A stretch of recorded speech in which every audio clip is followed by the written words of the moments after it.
Hello guys, j'espère que vous allez bien. Moi comme d'habitude je gère, mais ça vous le savez déjà. Aujourd'hui nous allons parler de dépendance affective. On avait déjà fait une vidéo dans ce sens là, mais c'était un type de dépendance affective. Aujourd'hui j'ai envie qu'on parle du sujet en lui-même, de l'état en lui-même.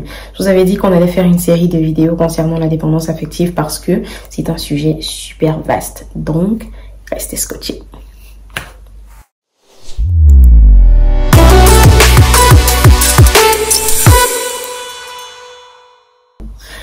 Bienvenue une fois de plus sur ma chaîne YouTube. Pour les anciens, pour ceux qui sont là pour la toute première fois, je vous suggère de vous abonner, d'activer la cloche de notification, de liker déjà cette vidéo aussi, si possible de la commenter, bien sûr d'aller regarder les autres vidéos qui sont sur ma chaîne et après voilà.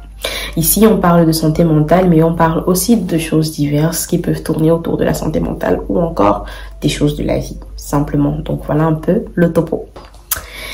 Aujourd'hui, j'ai envie qu'on parle de la dépendance affective. Comme je vous ai dit tout à l'heure, on avait déjà fait une vidéo, mais on avait fait une vidéo sur un type de dépendance affective qui était daddy issues. Les daddy issues, pour résumer, c'était simplement les problèmes qu'on a en relation amoureuse à l'âge adulte parce qu'on n'a pas eu une relation stable ou alors qu'on n'a pas eu de relation du tout avec un père physiquement présent ou physiquement absent. Si vous voulez en savoir plus sur les daddy issues, vous pouvez simplement aller regarder l'ancienne vidéo. Je vais la laisser en lien dans cette vidéo-ci. J'espère que vous allez regarder, que vous allez apprécier.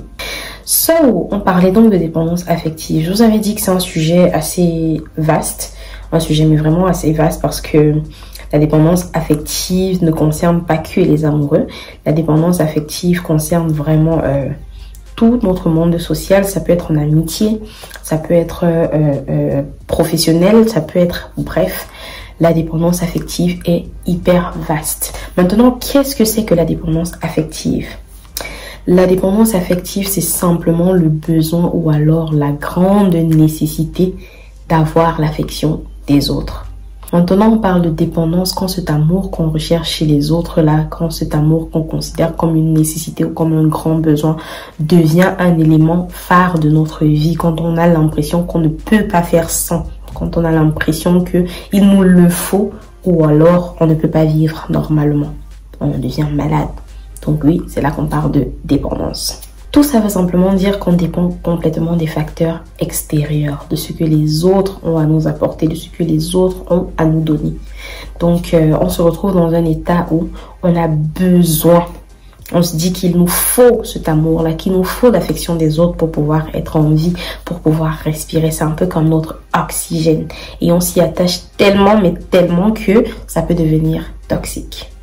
La dépendance affective peut se manifester en général chez les personnes timides, introverties, hypersensibles, mais surtout ces personnes-là qui ont un manque de confiance en elles-mêmes. Les causes, bien sûr, sont diverses, comme vous pouvez l'imaginer, comme je dis toujours, mais après, les bases viennent du passé. Les bases viennent du passé parce que tous les problèmes, et je crois que je vais toujours vous le mentionner, tous les problèmes qu'on a ici dedans commencent souvent par un truc qui s'est passé avant, un truc qui s'est passé dans le passé. Ouais. Du coup, les personnes dépendantes affectivement, très souvent sont des personnes qui ont eu des traumatismes d'enfance, des personnes qui ont eu un manque d'affection quand elles étaient petites, des personnes qui ont eu peut-être le rejet, beaucoup de rejet dans leur vie, et les personnes qui se sont trouvées ou alors se sont retrouvées abandonnées très souvent par des personnes proches, par des personnes qu'elles aimaient, par des personnes censées être toujours là, toujours près d'elles. Donc, ces personnes-là se retrouvent finalement en train de toujours chercher cet amour perdu, entre guillemets, là, et toujours s'accrocher dès qu'il y a la petite occasion. Finalement, elles deviennent dépendantes des personnes qui leur donnent un peu d'affection, ou alors elles commencent à rechercher cette affection-là chez absolument tout le monde, et ça peut être dévastateur. Le manque de confiance dont on parle dans cette situation n'est même pas seulement un manque de confiance en nous-mêmes, mais aussi un manque de confiance aux gens, très souvent, parce que on a l'impression à chaque fois que ces personnes-là vont partir. Du coup, on s'accroche, on essaye de bien faire les choses parce qu'on espère ne pas faire partir ces personnes-là. Et on espère garder ces personnes-là autour de nous. En gros, pour résumer, la dépendance affective vient d'abord d'un choc émotionnel ou alors d'un passé difficile sur le plan émotionnel. tout simplement. Les cas sont divers, les cas changent en fonction des gens, mais on peut être dépendant affectif en amitié, on peut être dépendant affectif en amour, on peut être dépendant affectif professionnellement avec le boulot, on peut être dépendant affectif avec même le quotidien qu'on a avec les gens, les interactions et autres. La dépendance affective, je tiens à préciser, n'est pas que liée à l'amour, mais aussi à l'approbation. On a besoin du oui des autres, on a besoin d'avoir l'impression que les autres nous acceptent. Ça, c'est une forme de dépendance affective. Et du coup, vous comprenez donc que ce soit vraiment sur tous les plans. Au boulot, par exemple, on peut toujours avoir besoin d'être apprécié. On peut toujours avoir le besoin là d'avoir peut-être les points, ou alors, je sais pas, qu'on dise toujours qu'on fait bien, qu'on dise toujours que vraiment notre travail est bon. On peut toujours avoir le besoin là qu'on dise oui à tout ce qu'on propose, qu'on dise oui à tout ce qu'on fait pour se sentir mieux et avoir l'impression que vraiment ce qu'on propose est important, ou alors se sentir tout simplement utile ou alors apprécié. Donc on a besoin de l'approbation des autres. En amitié, c'est un peu plus complexe parce que non seulement on a besoin qu'on nous accepte, on a besoin qu'on nous fasse une place, que les amis, ceux qu'on considère comme nos amis, nous fassent une place, nous donnent une position, nous considèrent ou alors disent oui à qui on est, à ce qu'on propose et autres. En même temps aussi, on est super possessif. Les personnes qui sont dépendantes affectives sont hyper jalouses. Ces personnes-là, direct quand elles te voient, elles voient une amie ou alors un ami tourner autour de leurs amis, direct elles se font des idées, elles sont en mode mais pourquoi tu vas être amie avec l'autre, pourquoi tu vas être amie avec telle personne, pourquoi j'ai l'impression que tu es plus amie avec telle que telle, et ça peut vraiment créer des troubles parce que elles sont possessives, elles sont jalouses et ça peut devenir toxique. Aussi, elles ont un besoin extrême de tellement d'affection et tellement de preuves qu'elles sont considérées, tellement de preuves que on leur porte de l'amour, on leur porte de l'importance, on leur porte de la considération. Et ça fait que, en général, ça peut fatiguer les autres et ça peut faire que les autres commencent à se dire, attends. Parce qu'on n'est jamais satisfait quand on est dépendant affectif. On n'est jamais émotionnellement satisfait. On a toujours le besoin d'être rassuré, toujours le besoin d'être considéré, toujours le besoin d'être accepté et valorisé. Ce qui est super compliqué parce que même quand on le fait, même quand les autres le font, on a l'impression que c'est jamais assez. Il faut toujours en faire un peu plus et ça peut fatiguer aussi les autres. Pareil en amour. En amour aussi, on a besoin que l'autre soit constamment au petit soin. Que l'autre constamment nous donne l'impression d'être le centre du monde. Que l'autre constamment nous donne l'impression de trop nous aimer. Que l'autre nous donne l'impression de nous accepter tel que nous sommes. Que l'autre nous donne l'impression que nous sommes tout. En fait, on a toujours le besoin que l'autre nous montre qu'on est le centre de son monde. Et c'est super gênant parce que très souvent, les gens vont se tuer à essayer de vous montrer que vous êtes important. Mais toujours, vous vous dites c'est pas assez. Toujours, vous vous dites qu'il y a un piège. Toujours, vous vous dites que non, après, je suis pas très sûre. C'est sûr que tu es juste avec moi pour ci. C'est sûr que tu es juste avec moi pour ça. C'est sûr que si, c'est sûr. Toujours en train de se poser des tas de questions et d'être jaloux et possessif pour un tout et pour un rien. Parfois, ça peut s'avérer avoir des raisons, mais parfois aussi c'est pour vraiment aucune raison, c'est sans aucune raison et ça peut créer des blocages en termes de relations, en termes d'amour. Alors sur le plan social, on va faire les choses pour qu'on nous donne de l'approbation, pour qu'on nous dise c'est bien, qu'on apprécie, qu'on soit toujours en train de je sais pas, faire des petits compliments et tout pour nous rassurer, pour nous donner l'impression que ce qu'on fait est bien ou alors pour nous donner l'impression qu'on est utile. On a toujours envie qu'on nous implique dans tout et ouais. Quand c'est pas le cas, quand ça se fait pas, on imagine tout, on se dit que non, on n'est pas assez bien, on n'est pas ci, on n'est pas ça, et on se pose des tas de questions et l'estime est vraiment là. Très souvent, comme je disais, l'estime est motivée par ce que les autres nous donnent. Si les autres viennent nous donner l'impression d'être super importants, on aura l'impression d'avoir une meilleure estime de nous-mêmes parce que ce sont les éléments extérieurs qui déterminent ce que nous-mêmes on pense de nous, ce qu'on ressent nous concernant directement. Donc c'est un peu ça. Maintenant, les symptômes qui peuvent se manifester chez ces personnes-là, il y a le comportement compulsif, il y a des addictions. Les gens peuvent se retrouver en train d'être addicts à certaines choses pour pouvoir essayer soit de mieux gérer leur dépendance affective, soit de mieux gérer les émotions et autres. Vous allez trouver des personnes qui sont accros au tabac, vous allez trouver des personnes qui sont accros à d'autres drogues, des personnes qui sont accros à l'alcool et autres. pour pouvoir un peu noyer l'impression là qu'elles ont de pas mériter ci ou de pas mériter ça, pour pouvoir oublier le besoin qu'elles ont d'avoir cette affection là que les autres ne leur apportent pas toujours. Il y a aussi le côté impulsif. Les personnes qui sont dépendantes affectives peuvent se retrouver en train d'être super impulsives. Par exemple, chez les hommes, vous allez trouver de la violence quelquefois. Il y a des hommes qui peuvent devenir violents parce que la peur de perdre quelqu'un ou alors l'impression que l'autre ne le rassure pas assez, par exemple en couple, peut faire que de temps en temps, il se montre violent en mode « je t'ai vu avec tel », ça veut dire que tu ressens plus la même chose, ça veut dire que peut-être si, ça veut dire... Parce qu'ils se sentent toujours complexés, toujours en insécurité. Ils peuvent se retrouver en train d'être violents, en train de faire des crises de je ne sais trop quoi. Et c'est pareil chez la femme, peut se retrouver en train de toujours créer des disputes, toujours avoir des crises je sais pas si je devrais appeler ça de colère, des accès de colère, voilà, qui peuvent, voilà, être toxiques et malsaines pour chaque relation qu'elles ont, que ce soit amoureuse, que ce soit amicale, que ce soit autre, parce que chaque fois tu te plains, chaque fois tu crois qu'il y a un problème, tu vois le mal partout et autres, et tu réagis de façon impulsive et l'autre se dit mais attends, c'est fatigant. Au bout d'un moment, ça devient fatigant. Les personnes qui sont dépendantes affectives sont tellement vulnérables. Tellement vulnérables. Il suffit d'un petit truc pour qu'elles soient mal. Pour qu'elles aient l'impression que leur monde s'effondre. Parce que par exemple, quand les personnes à qui vous avez donné de l'affection ou alors les personnes qui vous donnent un peu d'affection et à qui vous vous attachez décident de partir, peut-être à cause de vous, peut-être à cause d'autre chose, peut-être pour une raison ou une autre, je sais pas, ça crée un truc en vous qui est dévastateur. Vous vous retrouvez dans des états mais vraiment incroyable parce que vous avez l'impression de ne pas pouvoir vivre sans ces personnes-là, l'impression que vous avez besoin de ces personnes-là pour exister, pour respirer. Du coup, quand on vous enlève une partie de votre vie ou alors la raison de votre existence, va clairement que vous vous retrouvez dans des états incroyables.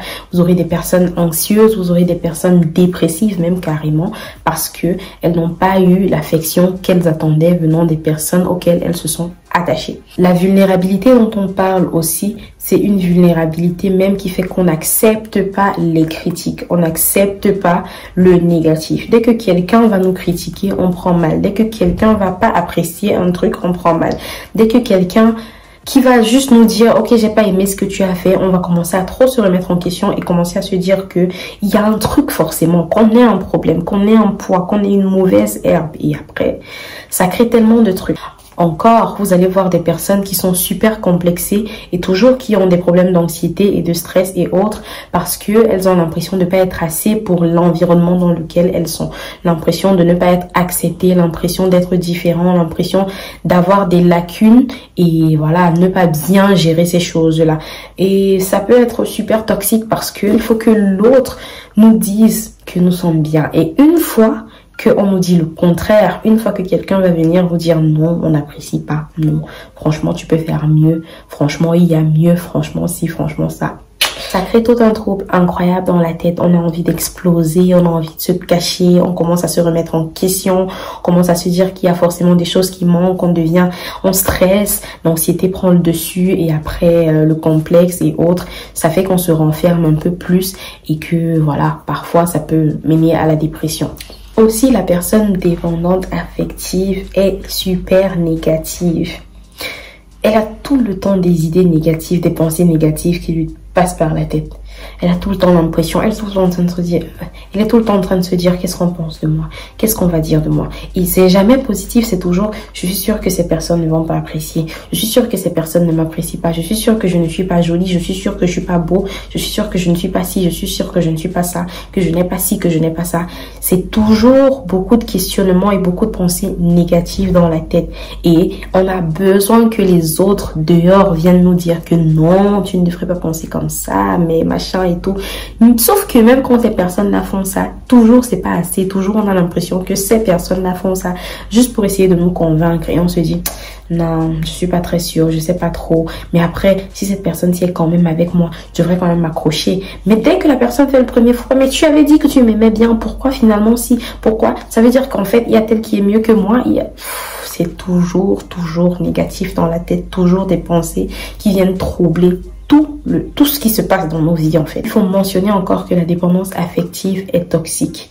Elle est toxique. C'est comparable, comme les psys disent souvent, toutes ces choses-là sont comparables à des toxicomanes. Autant quelqu'un est dépendant, accro aux drogues et autres, autant toi qui dépends des autres, qui dépend de l'amour des autres, de l'affection, de l'attention des autres, toi aussi tu es quelque part toxicomane parce que tu as besoin de ces choses-là pour exister. Après, on en a tous besoin quelque part, ok? Il faut pas qu'on misunderstand ce que je dis. On en a tous besoin quelque part, mais ça devient mauvais quand on est dépendant de ça. Donc, quand on parle de dépendance affective, on ne parle pas de tout le monde qui a juste besoin d'être aimé, qui a juste besoin de temps en temps d'être rassuré. Non, on parle de personnes qui pensent que elles ont besoin de ces choses-là pour exister. On parle de personnes qui sont malades une fois qu'on ne leur accorde pas ces choses-là. On parle de personnes qui deviennent dépressives, qui deviennent anxieuses, qui ont des troubles vraiment manifestés de différentes façons parce que l'affection des autres est vraiment au centre de leur vie. L'affection, l'attention, l'approbation et autres, c'est vraiment au centre de leur vie. On parle de personnes qui s'accrochent aux relations.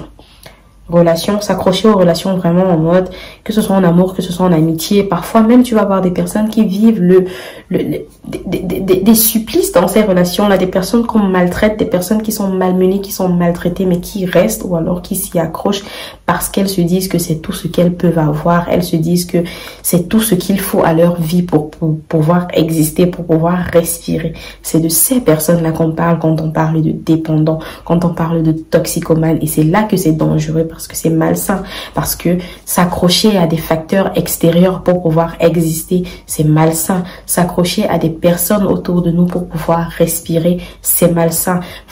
Avoir tout le temps le besoin d'être rassuré, pourtant les gens ont aussi beaucoup de problèmes à gérer dans leur vie et pourtant ces personnes-là font de gros efforts pour vous prouver quand même qu'elles vous aident, c'est malsain, c'est toxique et ça peut éloigner les gens de nous, ça peut nous éloigner d'une vie sociale normale, ça peut finalement faire l'effet inverse. Plutôt que de recevoir ces approbations, cette affection-là, on se retrouve plutôt en train d'être mis à l'écart, d'être rejeté parce que on exagère. C'est de ces personnes-là, de ces cas-là qu'on parle. Et c'est à ce moment-là que c'est mal. Naturellement, on peut diagnostiquer toutes ces choses-là dans un hôpital avec un psychiatre et autres. Mais après, même quand on vous dit comme ça, vous pouvez déjà savoir un peu à quel niveau vous êtes. Est-ce que vous êtes dans les extrêmes quand il s'agit de vous accrocher aux gens? Est-ce que vous avez toujours besoin des autres pour exister et autres? Si vous vous retrouvez dans ces choses que j'ai citées là, c'est que peut-être, j'ai pas envie de dire c'est que forcément, c'est que peut-être vous êtes dépendant affectif, mais après c'est toujours mieux d'avoir un diagnostic quali. Mais si ce n'est pas le cas, essayez quand même, si vous ne pouvez pas vous permettre un diagnostic quali et que vous pensez quand même être dans cette vague là, apprenez à mieux gérer en fait, apprenez à gérer vos émotions pour faire mieux. Comment soigner ces choses-là? Premièrement, il faudrait faire la paix avec son passé. Vous avez déjà tellement entendu ça dans mes vidéos, mais c'est vrai. Il faut faire la paix avec son passé. Trouver en fait ce qui nous rend dépendants et se rendre compte que cette relation qu'on n'a pas eue là, ou alors cette mauvaise relation qu'on a eue, qui est passée, que ce soit avec un parent, que ce soit maltraité, que ce soit ceci ou cela, c'est passé en fait et ça ne va plus. On ne peut pas rattraper la chose en essayant de s'accrocher aux gens. On ne peut pas rattraper la chose en essayant d'obtenir l'approbation des gens constamment. Donc il faut faire la paix avec son passé. Il faut travailler sur l'estime de soi-même, travailler sur ce que vous ressentez pour vous-même.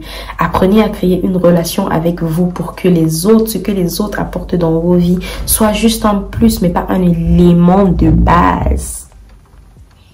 Que ça ne soit pas un élément de base. Et là, je parle à moi-même.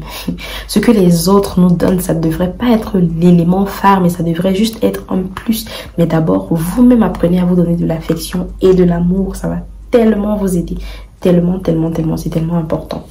Donnez-vous de l'amour à vous-même, augmentez votre estime de vous-même, augmentez votre confiance en vous-même et considérez que les autres ne sont qu'un plus dans vos vies. Dites-vous que le noir n'est pas partout, c'est pas tout qui est sombre, c'est pas tout qui est complètement, c'est pas tout ce qui se passe qui est forcément mal, ou alors qui est forcément un truc sur lequel il faudrait se questionner, ou bien il faudrait se poser des questions, ou bien il faudrait se remettre en question. Non, c'est pas tout le temps ça. Parfois, les choses arrivent juste et c'est pas forcément comme ça se passe dans nos têtes. Il faudrait accepter ça et ne pas essayer de toujours penser plus loin, toujours essayer de réfléchir un peu plus à toutes ces choses-là. Non, il faut éviter. Overthinking is bad. Overthinking is bad. Et ça, je me le dis à moi-même. Overthinking is bad. Faites ce que vous avez envie de faire. Faites ce que vous avez envie de faire. N'attendez pas que les autres vous disent oui. N'attendez pas que les autres vous donnent de l'approbation. N'attendez pas que les autres apprécient ou vous encouragent. Parce que dans ce monde, les gens ont tellement à faire de leur vie. Ils sont tellement occupés et beaucoup sont tellement aigris que franchement, vous n'allez pas toujours trouver des personnes qui vont vous encourager. Et même que si vous-même, vous ne décidez pas de vous lancer, même si ces personnes vous encouragent, c'est pour ça en fait qu'on est insatisfait quand on est dépendant affectif. Parce que peu importe ce que les autres nous disent, nous avons toujours l'impression que ce n'est pas assez. Donc, au finish, sachant que peu importe ce qui se passe, les choses seront toujours telles qu'elles sont. Bah, faites ce que vous avez envie de faire. Faites-le, que ça plaise ou que ça ne plaise pas. De toute façon, vous ne pouvez pas plaire à tout le monde. Ça, c'est un fait qui est clair et qui est... C'est ça en fait, vous ne pouvez pas plaire à tout le monde, mais faites ce que vous avez à faire parce que ça vous fait plaisir, parce que c'est ce que vous avez en tête sur le moment, parce que ça vous arrange et surtout, mais surtout, parce que c'est votre vie. It's your life, c'est ta vie. Fais-en ce que tu veux et arrête de te dire est-ce qu'on va dire oui, est-ce qu'on va dire non, qu'est-ce qu'on va dire, qu'est-ce que. Faites tout simplement.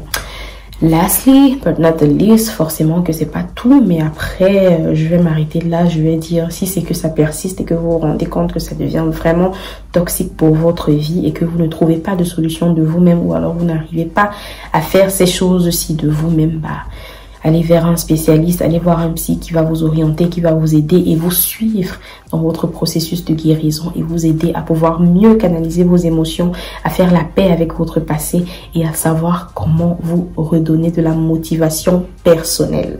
C'est super important. Et le psy, bah, il suit mieux parce qu'il a fait des études pour ça. Il est professionnel, il n'est pas comme les nous là qui parlons juste comme ça.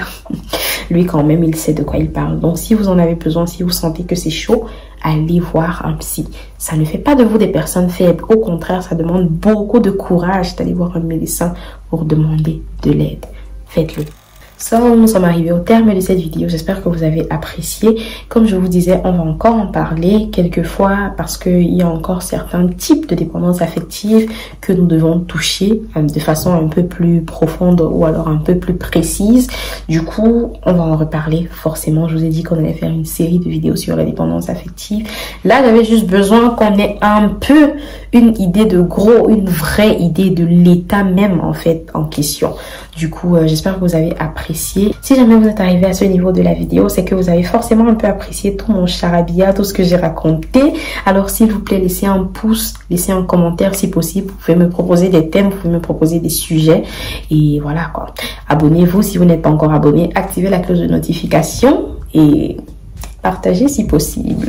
So, je vous dis à plus pour la prochaine vidéo. En attendant, prenez soin de vous et de votre santé mentale parce que comme je dis toujours, c'est tout ce que vous avez et personne ne le fera à votre place. Bye!